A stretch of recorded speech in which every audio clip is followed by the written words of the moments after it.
My mom used a stolen key to let my brother's wife into my house. Now, my family thinks they can sell it behind my back. Until I fight back.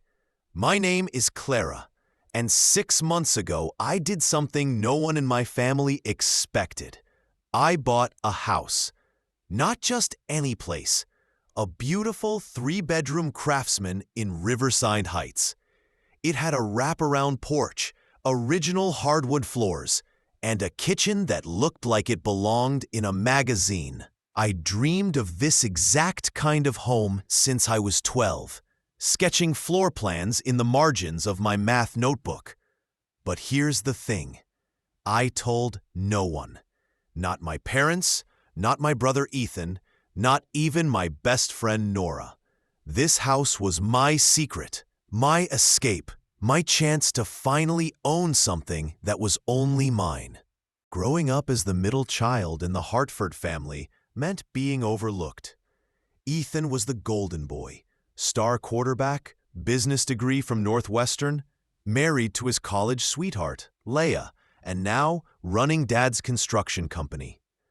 My younger sister Megan was the creative one, living in Chicago on my parents' dime while working on her MFA.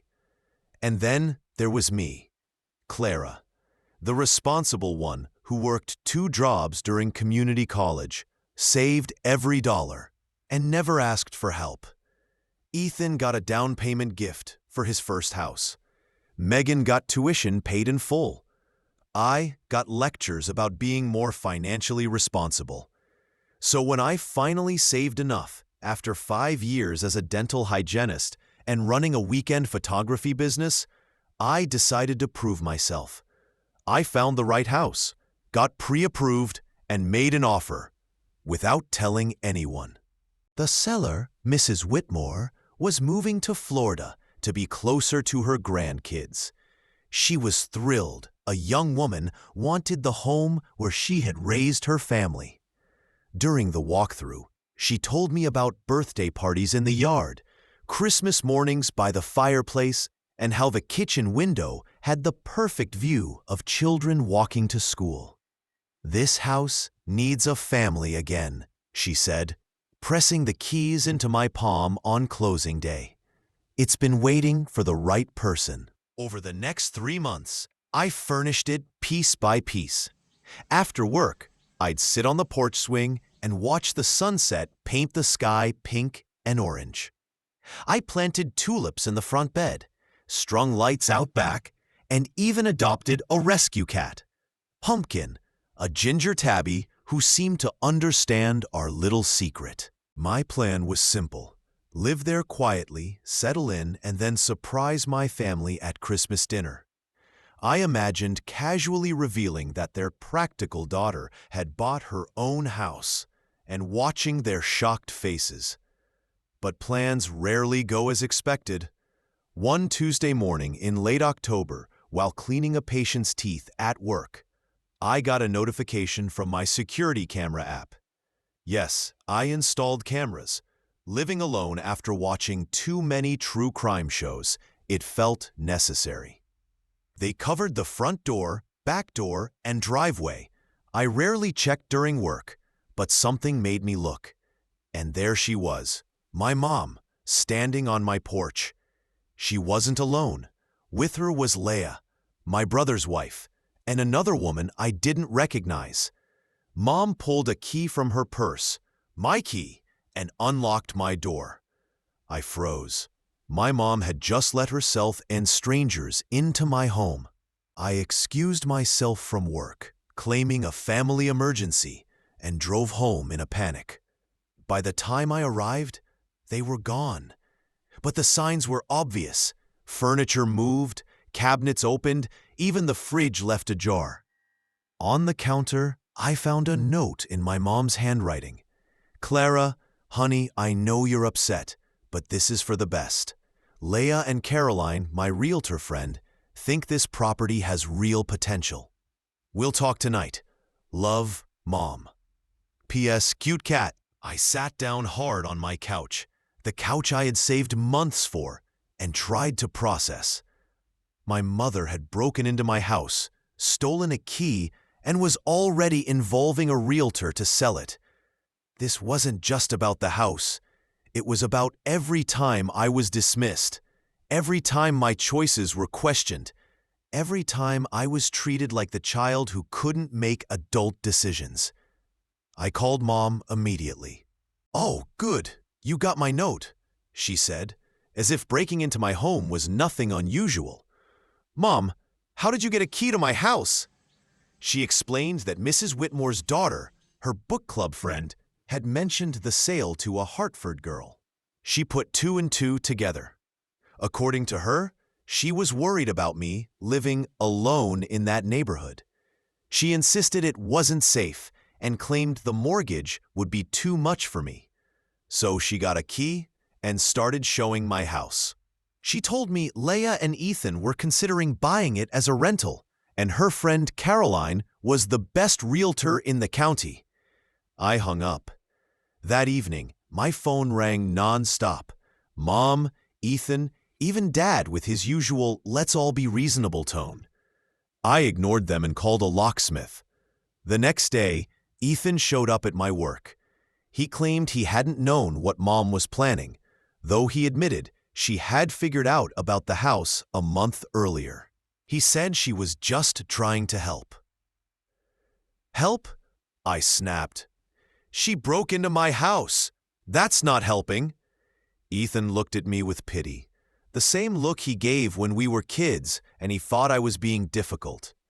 I told him clearly, if anyone showed up uninvited again, I'd call the police. That night, I had new locks installed on every door and gate. The locksmith told me family disputes like this were the hardest, and I believed him. Sure enough, Mom showed up soon after, pounding on the door, demanding I let her in. We argued through the locked door. She insisted the house was too much for someone in my position. She suggested I rent it to Ethan and Leah, or sell it for something more appropriate. There it was again, appropriate. My job was appropriate for someone who hadn't gone to a top university. My car was appropriate for my budget. And now, apparently, this home wasn't appropriate for me. I stood my ground. This is my house. I bought it with my money. I'm not selling, and I'm not renting it out. Her response? Fine, have it your way. But don't expect us to bail you out when you realize you made a mistake. She left angry. I should have felt triumphant. Instead, I felt something else entirely. After she drove off, I sat there in silence, Pumpkin curled up beside me. I should have felt proud for standing my ground. Instead, I felt drained, like setting boundaries with my own family required more strength than buying the house itself.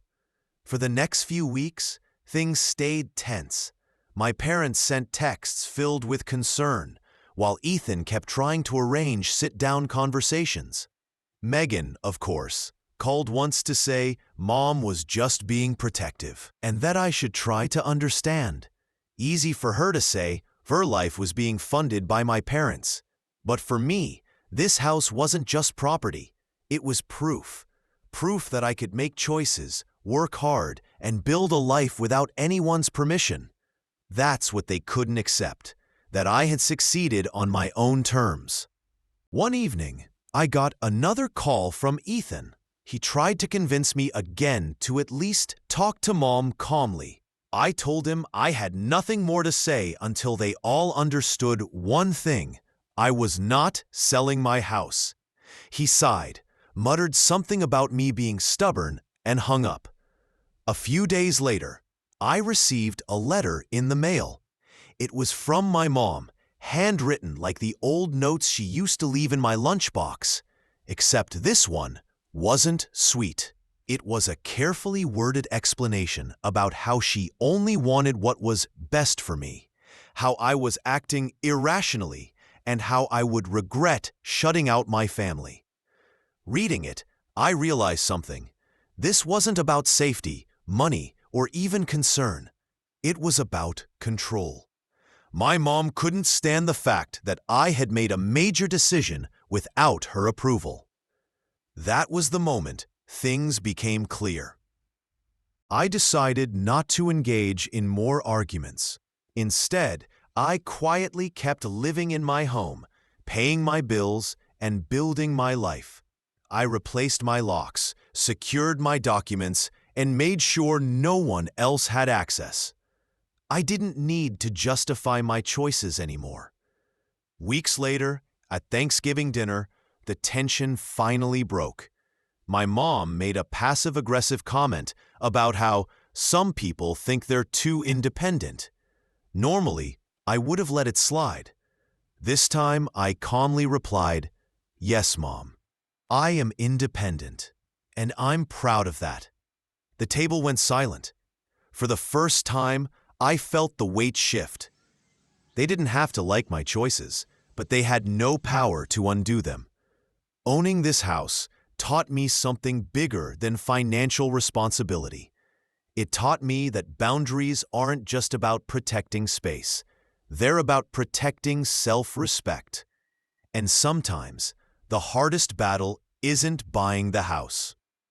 It's standing up to the people who think you don't deserve it. The next 2 weeks were some of the loneliest I've ever experienced. My mom didn't call, Ethan didn't text, and even Megan, who usually stayed out of family drama, sent a short message. Heard about the house. Maybe just apologize and move on. Apologize? For what? For buying a home? For wanting privacy? For refusing to let my family make my choices for me? I tried to focus on making the house feel more like my own. I painted the guest room a soft lavender, added floating shelves in the living room, and finally hung the gallery wall of photos I'd planned for months. Pumpkin supervised every project from his sunny perch by the kitchen window. But even with all the excitement of decorating, there was still an emptiness I couldn't ignore. Yes, I had independence, boundaries, and ownership of my decisions. But the cost felt heavier than I expected. One night, Nora showed up with Luigi's takeout and a bottle of wine. She sat cross-legged on the floor, chicken parmesan in hand, and said, "Okay, spill. I heard you bought a house and are now feuding with the entire Hartford family. And I had to find out from my hairdresser's cousin at the title office? That's just rude." Nora had been my best friend since 7th grade. She was the one person who never made me feel like I had to apologize for existing, which was probably why I hadn't told her. I knew she'd ask the tough questions. "I wasn't trying to hurt anyone," I said, surprised at my own defensive tone. "I just wanted something that was mine, without opinions or interference. And instead of enjoying your gorgeous house, which by the way is amazing, you're sitting here eating sad sandwiches and brooding like a Victorian novel character." She wasn't wrong. I'd been eating a lot of sad sandwiches. "They don't respect me," I admitted. "Mom got a key through someone else and acted like the house was hers. Ethan thought it was fine to talk about my finances behind my back, and Dad just wants me to see their side." "So what's your plan?" she asked. "Never talk to them again?" I didn't have an answer. 3 days later, things shifted again. Leaving work, I noticed Ethan's truck in the lot. But it wasn't him behind the wheel. It was Leia. She rolled down the window and asked, "Can we talk?" We'd always had a polite but distant relationship. She was bubbly, blonde, and the kind of person who made Ethan feel like the center of the universe. We'd never had a real conversation. "If this is about the house," I started. "It is, but not the way you think." She motioned for me to get in. Against my better judgment, I did. "I owe you a big apology," she said quietly. "Ethan doesn't know I'm here, and he'd be upset if he found out. But I can't keep this to myself." "What truth?" I asked. She took a breath. Your mom didn't just decide to show me the house. I asked her to. My stomach dropped. Not like it sounds, Key rushed on. Ethan and I are struggling financially. His dad's company is in trouble, and we're behind on our mortgage. Ethan's too proud to admit it, even to your parents. When I heard you bought a house, I thought maybe you'd rent us a room or let us house sit. I wasn't trying to take anything from you. I was desperate. Pieces started to fall into place, forming a picture I didn't like. So you asked Mom to show you around? I asked if she thought you might consider roommates. She said she'd check. I didn't know she'd break in with a realtor. When I found out, I felt awful. This whole mess is my fault. We sat in silence, weighed down by family secrets. Why didn't Ethan just ask me? I finally said. Pride, she whispered. He's always been the one who has it all together. Asking his little sister for help would feel like failure. Little sister, I repeated. I'm not little anymore. No, she agreed, glancing at me. You're really not. And your house is beautiful. You should be proud. It was the first time anyone in my family had said that. That weekend, I made a decision even I didn't expect. I invited everyone to dinner. Mom, Dad, Ethan, Leia, and Megan. Family dinner. My place. Sunday, 6 o'clock. Dress casual, I texted.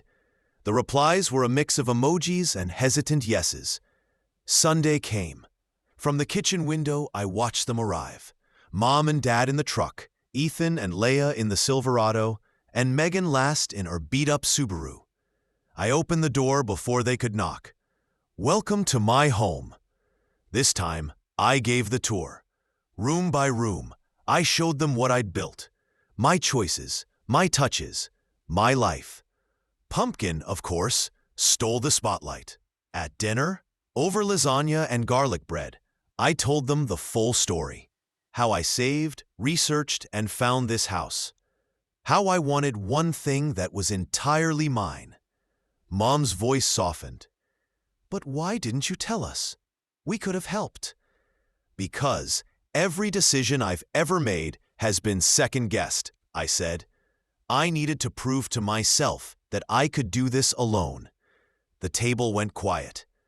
I reminded each of them of past dismissive comments, not in anger, but in honesty. I love you all, I added.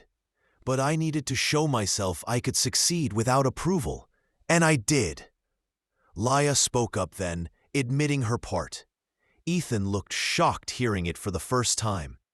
The truth about their financial struggles came out, and for once, I really saw my brother. Not the golden boy, but a man under pressure. If you need help, I told him, you can ask me directly. But you respect whatever answer I give. Deal? He nodded, surprised.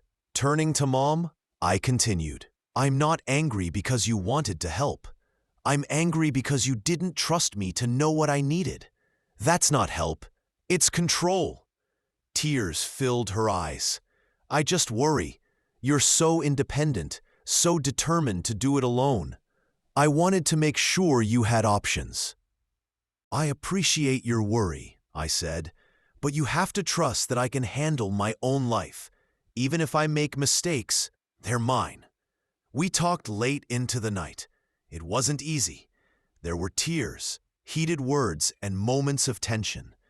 But it was the most honest we've been as a family in years. When they finally left, Mom hugged me tightly. I'm proud of you, she whispered. I should have said that first. As their cars disappeared down Maple Ridge Drive, I felt something shift inside. The emptiness of the last few weeks was replaced with something steadier. Not only did I belong in my home, I belonged in my family. But now it was on my terms, and that made all the difference.